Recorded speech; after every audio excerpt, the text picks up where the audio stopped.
ஓம் சக்தி பராசக்தி. என் அன்பு செல்லமே, நீ இப்பொழுதெல்லாம் அழுது கொண்டே இருக்கிறாய். உன்னவரை பிரிந்து உன்னால் இருக்க முடியவில்லை. உன்னுடைய வலிகளும் வேதனைகளும் எனக்கு புரிகின்றது தங்கமே.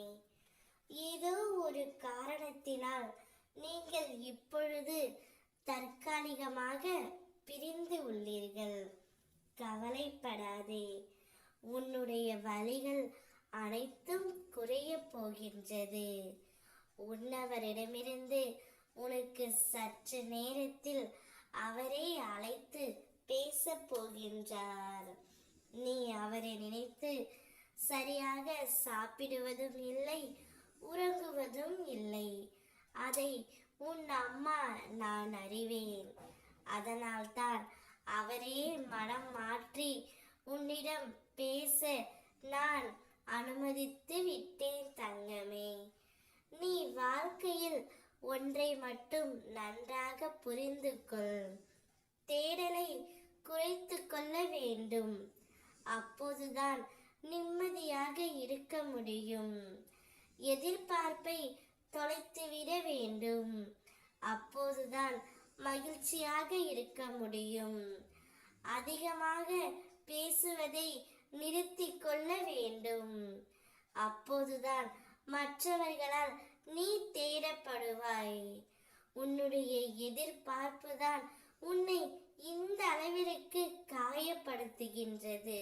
நீ அவர்களிடமிருந்து சற்று அதிகமாகவே அன்பையும் உரிமையும் எதிர்பார்க்கின்றாய்.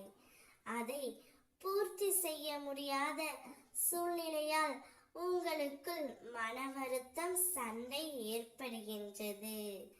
அப்படி மன வருத்தம் ஏற்பட்டதினால் தற்பொழுது பிரிந்து தவித்து வருகிறீர்கள். கவலை கொள்ளாதே தங்கமே. உன்னுடைய கஷ்ட காலம் அனைத்தும் முடிந்து விட்டது. வாழ்க்கையிலும் சரி, வார்த்தையிலும் சரி, பொறுமை மிக அவசியம். பொறுமையாக இருந்தால் மட்டுமே உனக்கு பிடித்த உறவுடன் உன்னால் நீண்ட காலம் சந்தோஷமாகவும் மகிழ்ச்சியாகவும் வாழ முடியும். உன்னுடைய துணை இப்பொழுதே உனக்கு அழைப்பு விடுப்பார். அந்த அழைப்பு வரும்பொழுது மனதில் எதுவும் இல்லாமல் சந்தோஷமாக பேசு தங்கமே. நான் இருக்கிறேன். ஓம் சக்தி.